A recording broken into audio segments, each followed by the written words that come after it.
ಸ್ಪಷ್ಟವಾಗಿ ಈ ಸಂದರ್ಭದಲ್ಲಿ ಹೇಳ್ತಾ ಇದ್ದೇವೆ. ಇವತ್ತು ಇಡೀ ನಮ್ಮ ಹಿಂದೂ ಬಂಧುಗಳು ಸೇರಿಕೊಂಡು, ಸಂಘಟನೆಯ ಪರಿವಾರದ ಪ್ರತಿಯೊಬ್ಬರು ಸೇರಿಕೊಂಡು ಇವತ್ತು ನಮ್ಮ ಈ ಬಜ್ಪೆಯಲ್ಲಿ ಆದಂತಹ ಒಂದು ಸುಹಾಸ್ ಶೆಟ್ಟಿಯ ಕ್ರೂರವಾದ ಕೊಲೆಯನ್ನ ಖಂಡಿಸಿ ಇವತ್ತು ಈ ತನಿಖೆಯನ್ನ ರಾಷ್ಟ್ರೀಯ ತನಿಖಾ ದಳಕ್ಕೆ ಕೊಡಬೇಕು ಅಂತ ಆಗ್ರಹಿಸುವಂತ ಈ ಸಭೆ. ಈಗಾಗಲೇ ಮೆಂಡನ್ ರವರು ಹೇಳಿದಾಗೆ ಸುಹಾಸ್ ಶೆಟ್ಟಿ ಏನು ಒಬ್ಬ ರೌಡಿ ಶೀಟರ್ ಅಲ್ಲ, ಒಬ್ಬ ಗೂಂಡ ಅಲ್ಲ.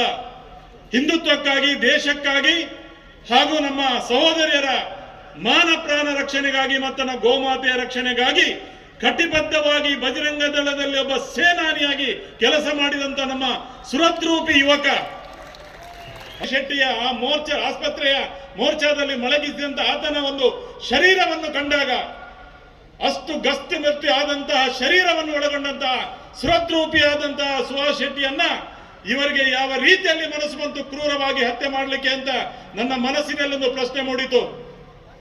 ರೌಡಿ ಶೀಟರ್ ಅಂತ ಹೇಳ್ತಾರೆ. ಯಾರು ಹೇಳ್ತಾರೆ? ಈ ರಾಜ್ಯದ ಮುಖ್ಯಮಂತ್ರಿಗಳು, ಈ ರಾಜ್ಯದ ಗೃಹ ಮಂತ್ರಿಗಳು ಹೇಳ್ತಾರೆ. ಇವತ್ತು ರೌಡಿ ಶೀಟರ್ ಅಂತ ಪಟ್ಟ ಕಟ್ಟುವವರು ಯಾರು ಸ್ವಾಮಿ?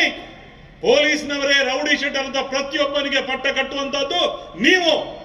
ರೌಡಿ ಶೀಟರ್ ಒಬ್ಬ ಸುಮ್ಮನೆ ರೌಡಿ ಶೀಟರ್ ಅಂತ ಒಬ್ಬ ಗುಂಡ ಆಗುವುದಿಲ್ಲ. ಆತನನ್ನು ಅಮಾನುಷವಾಗಿ ನೀವು ಬಂಧಿಸಿ, ಅಮಾನುಷವಾಗಿ ಶಿಕ್ಷಿಸಿ, ಅವನಿಗೆ ಅಮಾನುಷವಾಗಿ ಬೇರೆ ಬೇರೆ ಚಿತ್ರಹಿಂಸೆಯನ್ನು ಕೊಟ್ಟು ಆ ಬಳಿಕ ಆತನನ್ನು ರೌಡಿ ಶೀಟರ್ ನೀವು ಸೇರಿಸ್ತೀರಿ, ಗಡಿಪಾರು ಮಾಡ್ತೀರಿ. ನೀವು ಗಮನಿಸಬೇಕು. ನೀವು ಈ ಕೊಲೆಯಲ್ಲಿ ನಾನು 100ಕ್ಕೆ 100 ಹೇಳ್ತೇನೆ, ಪೊಲೀಸ್ ಇಲಾಖೆ ನೇರವಾಗಿ ಈ ಕೊಲೆಯಲ್ಲಿ ಶಾಮೀಲಾಗಿದೆ. ದೇಶದ್ರೋಹಿಗಳ ಜೊತೆ ನೇರವಾಗಿ ನಿಮ್ಮ ಪೊಲೀಸ್ ಇಲಾಖೆ ಒಬ್ಬ ಅಧಿಕಾರಿ ಶಾಮೀಲಾಗಿದ್ದಾನೆ, 2 ಸಿಬ್ಬಂದಿಗಳು ಶಾಮೀಲಾಗಿದ್ದಾರೆ, ಒಬ್ಬ ರಾಜಕೀಯ ವ್ಯಕ್ತಿಗಳೇ ಶಾಮೀಲಾಗಿದ್ದಾರೆ. ನೀವು ಎನ್ಐಗೆ ಕೊಡಿ, ನೇರವಾಗಿ ಇದು ತನಿಖೆಯಲ್ಲಿ ಅವರ ಹೆಸರು ಬರೆದಿದ್ರೆ ನನ್ನ ಹೆಸರನ್ನು ನಾನು ಬದಲಾಯಿಸ್ತೇನೆ. ನಿಮಗೆ ತಾಕತ್ತಿದ್ರೆ ಕೊಡಿ, ನಿಮಗೆ ಸವಾಲಾಗ್ತಿದ್ದೇನೆ ಕರ್ನಾಟಕ ರಾಜ್ಯ ಸರ್ಕಾರಕ್ಕೆ. ಇವತ್ತು ಯಾರು ನಮ್ಮನ್ನು ರಕ್ಷಣೆ ಮಾಡಬೇಕು? ಯಾವ ಪೊಲೀಸ್ ಇಲಾಖೆ, ಅದೇ ಇಲಾಖೆ ಇಂಥ ಉಗ್ರಗಾಮಿಗಳ ಜೊತೆ, ದೇಶದ್ರೋಹಿಗಳ ಜೊತೆ ಕೈ ಜೋಡಿಸ್ತಾರೆ. ಒಬ್ಬ ಊರನ್ನು ಬಿಟ್ಟು ಬೇರೆಗೆ ಕಡೆಗೆ ಹೋಗ್ತಾನೆ, ನಾನಿಲ್ಲಿ ಇರುವುದಿಲ್ಲ ಅಂತ ಹೇಳಿಕೊಂಡು ಹೋಗ್ತಾನೆ. ಯಾಕೆ?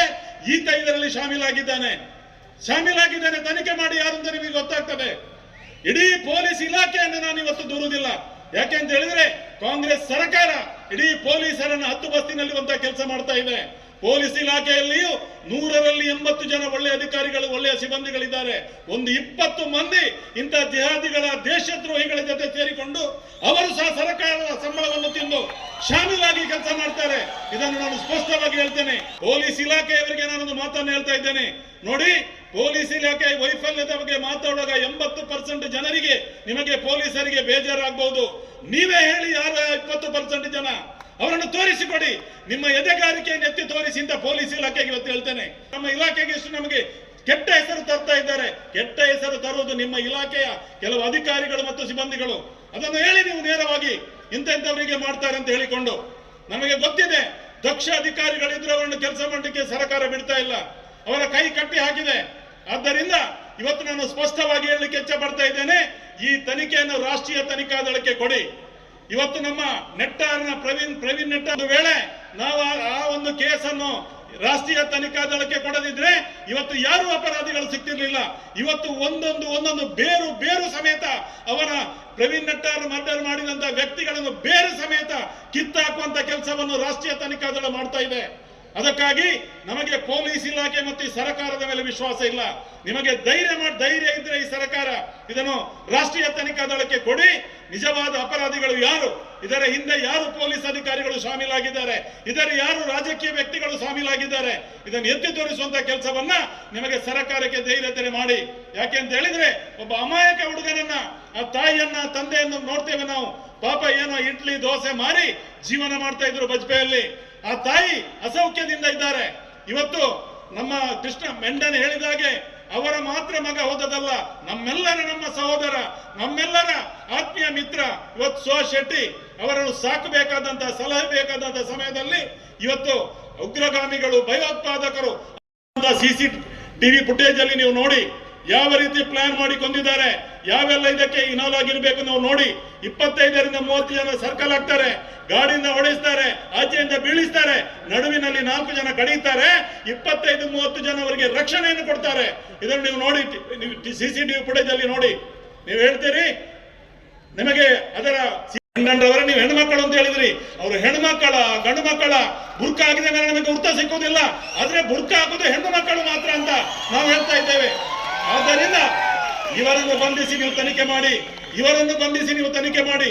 ಆ ಒಂದು ಫ್ಲಾಟ್ ಏನಿದೆ ವಸತಿ ಸಮುಚ್ಚಯ, ಅಲ್ಲಿ ಏನಿದೆ ಆ ಫ್ಲಾಟ್ ಅಲ್ಲಿ ಇರುವವರು ಯಾರು ಅಂತ ಕೇಳಿದ್ರೆ, ಪ್ರತಿಯೊಂದು ಏನು ಕೊಲೆಗಳಾದ ಸಂದರ್ಭದಲ್ಲಿ, ಪ್ರತಿಯೊಂದು ಮರ್ಡರ್ ಆದ ಸಂದರ್ಭದಲ್ಲಿ, ನಾನಿವತ್ತು ಕಳುವಾರಿನ ನಿವಾಸಿ ಪ್ರಕಾಶ್ ಕೋಟ್ಯಾನ್ ಇವನ ಮೇಲೆ ಹತ್ಯೆ ಆಯಿತು.